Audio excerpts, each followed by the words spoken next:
Welcome to this lecture series in linear algebra. In this lecture, we'll learn the Gram-Schmidth orthonormalization theorem, and let us recall some of the things that we need. So let V be an inner product space.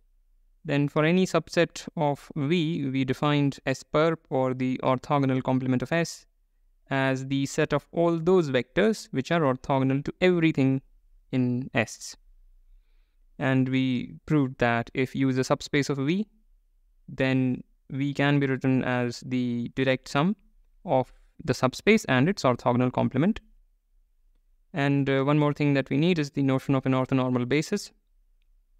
So fix a basis, so an orthonormal basis of an inner product space V is a basis V1 up to Vn such that the norm of each element in the basis is 1. So everything has unit norm, and so any two distinct elements of the basis are orthogonal. All right. Here are some problems for practice. And now let us get started. So it's just one simple theorem that we will be proving. So suppose we have a basis of an inner product space V. Again, it doesn't matter if V is real or complex. Then there is an orthonormal basis, E1 up to En, of the vector space V, of course, such that this condition holds. So this reads that span of the first j vectors in the given basis is same as the span of the first j vectors in the purported basis for all j. So in particular, span of V1 is same as span of E1, span of V1 V2 is same as span of E1 E2, and so on. Okay, so it's a very simple argument, and I do not want to do the general, the proof for the general n, because that would hide the simplicity of the argument. So let me give the argument for 3 different cases. Dimension V is 1, 2, and then for dimension 3. So for dimension 1, what we have is our basis consists of only one vector, V1. So we just declare E1 as follows. So define E1 as V1 divided by norm of V1, and clearly then span E1 is span V1, and hence we are done, because this singleton basis E1 is an orthonormal basis of the vector space V, because we assumed that the vector space is one-dimensional, so this finishes the proof.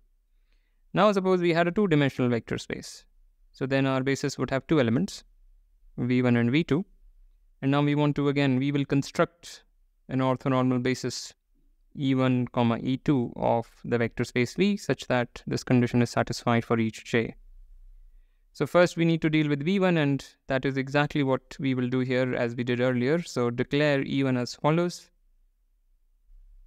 E1 is again this. So we have span V1 is equal to span E1. This we have. Okay. So the idea is this. So let me first draw E1. Maybe E1 is this pink thing. So what we will do is take the component of, quote-unquote, component of V2 along V1 and the component perpendicular to E1. Okay? And whatever this component is, just normalize it, just like we normalized V1 to get E1. Normalize this vertical component to get another vector, call it E2, and then E1 and E2 will form an orthonormal basis. So the idea is very simple. So so how do we execute this? So use the fact that the vector space V is the direct sum of span E1 and the orthogonal complement of span E1. Right? We have that. So therefore, we can write V2 as something in the span of E1 plus some vector, which we will denote by, what's a good notation? Let's say V prime, or maybe V1 prime is better, where alpha is some scalar. So the base field is real or complex, doesn't matter. So we will use the symbol S, and V1 is orthogonal to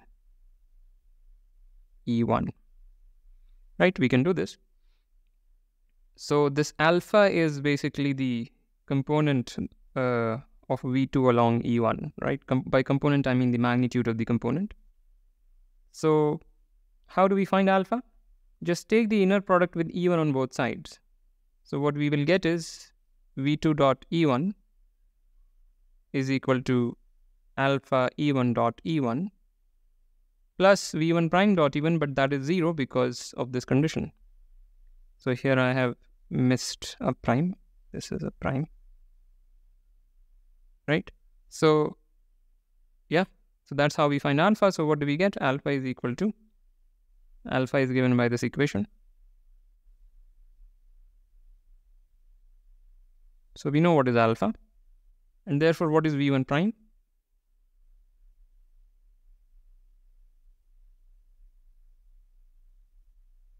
That is V1 prime. Right? And V1 prime cannot be 0, because if V1 prime were 0, we would have that V2 and E1 are linearly dependent, and hence V2 and V1 would be linearly dependent. But that would be a contradiction to the fact that V1 and V2 form a basis. So V1 prime is non-zero, and therefore we can define a vector E2 as the normalization of V1 prime, which is nothing but, I have very little space, so let me push everything up. Yeah, so E2 we will define as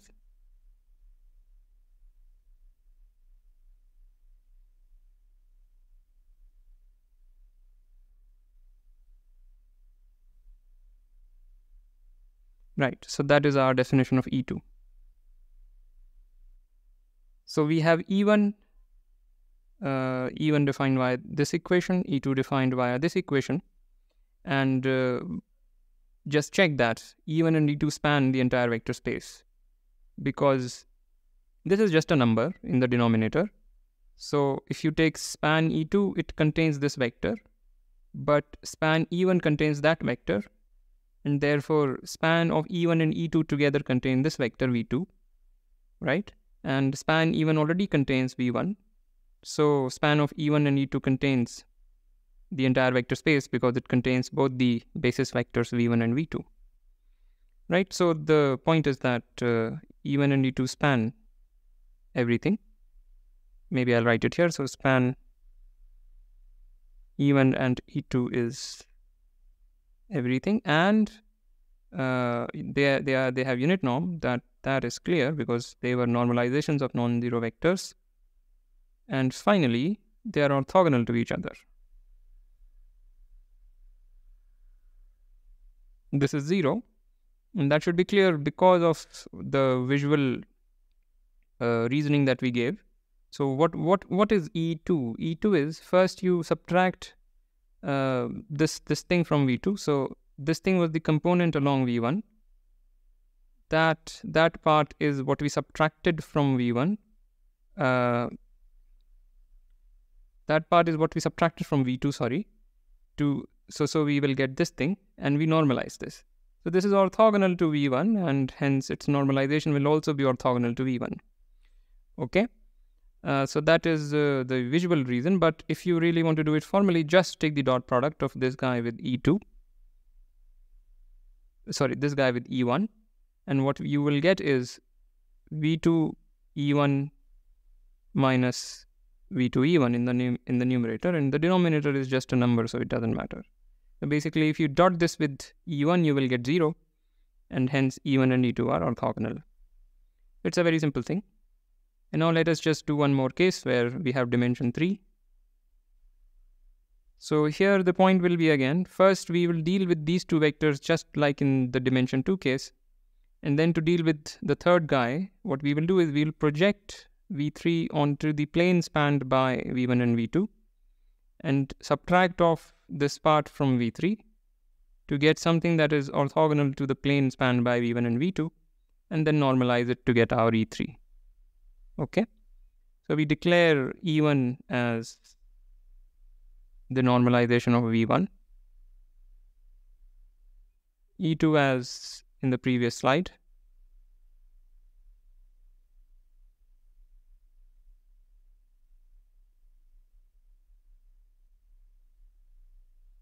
right? That is E2. Let me just maybe confirm.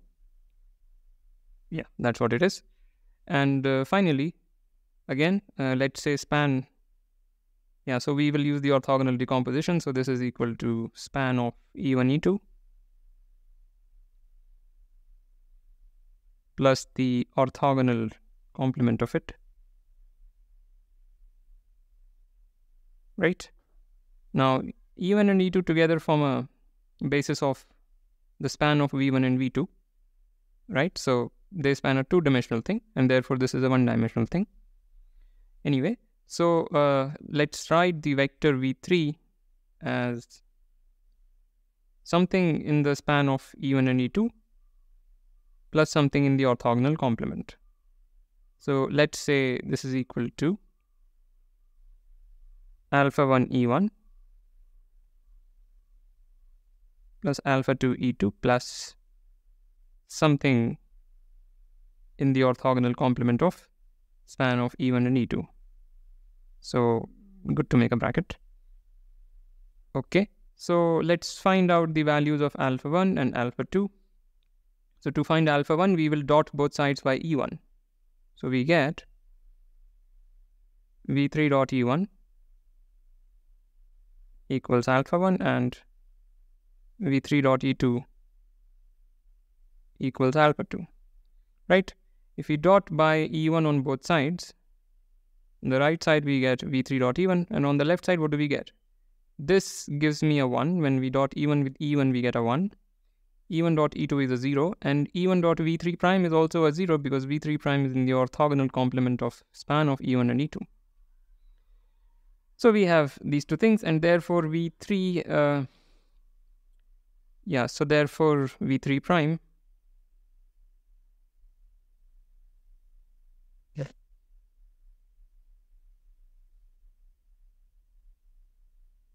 right? So what is the interpretation of V3 prime in the visual terms?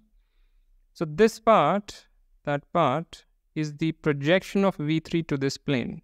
That's what that vector is. Just look at this equation. And if we subtract this off from V3, we will get the perpendicular part. So V3 prime is the perpendicular part. And we normalize it to get E3. So define E3 as the normalization of V3 prime.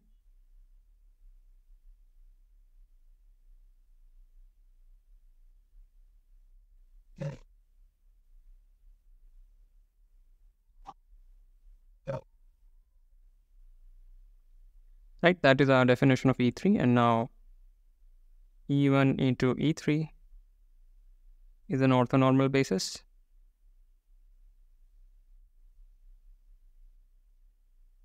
of our vector space V with the required condition. So with span E1 is equal to span V1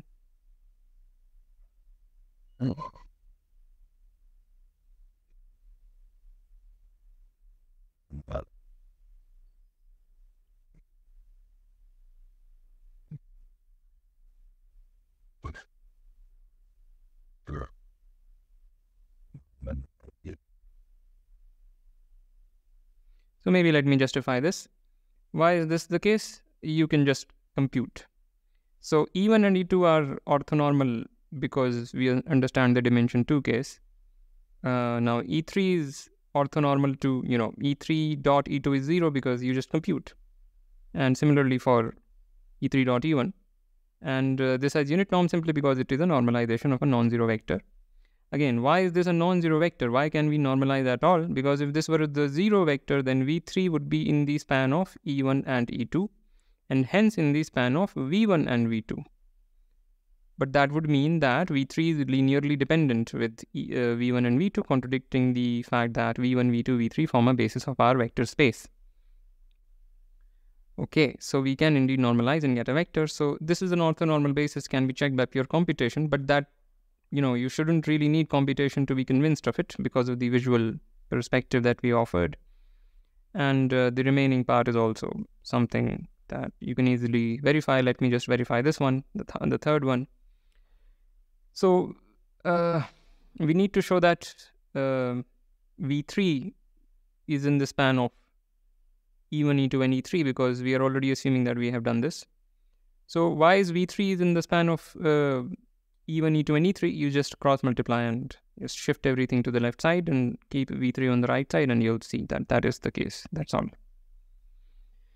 So this is fine. We are done with this, and you can just keep arguing this way inductively to prove the general theorem, the Gram-Schmidth orthonormalization theorem. In the statement of the theorem, generally the expression for the orthonormal basis is also written, and maybe we will need it in future lectures. I do not know. So it is maybe a good idea to even remember this expression that you get. You can explicitly write down the orthonormal basis that does the job. Okay. So here is a nice consequence of what we just did. So suppose V is a complex inner product space and T is some endomorphism on the vector space V. Then we can show, or we will show, that there is an orthonormal basis of the vector space V with respect to which the endomorphism T has upper triangular matrix representation. Okay, so there is an orthonormal basis with respect to which the matrix of T is upper triangulable, or upper triangular, sorry. Yeah. So let's quickly prove this. It's very simple.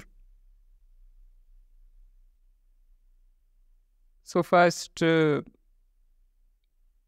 recall the fact that if we have a complex endomorphism, then there is indeed a basis with respect to which the matrix is upper triangulable. Sorry, with respect to which the matrix is upper triangular, because every complex endomorphism is upper triangulable. So start with such a basis.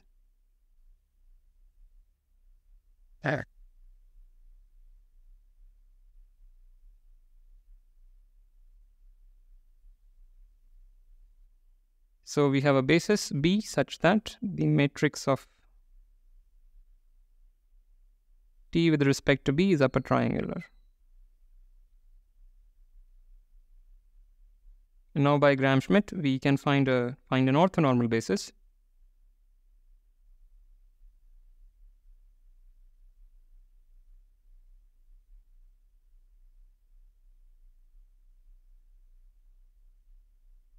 Such that the span condition holds.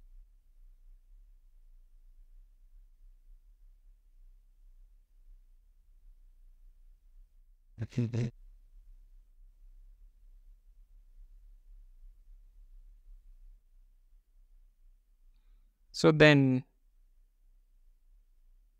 the matrix of T with respect to B prime is also upper triangular.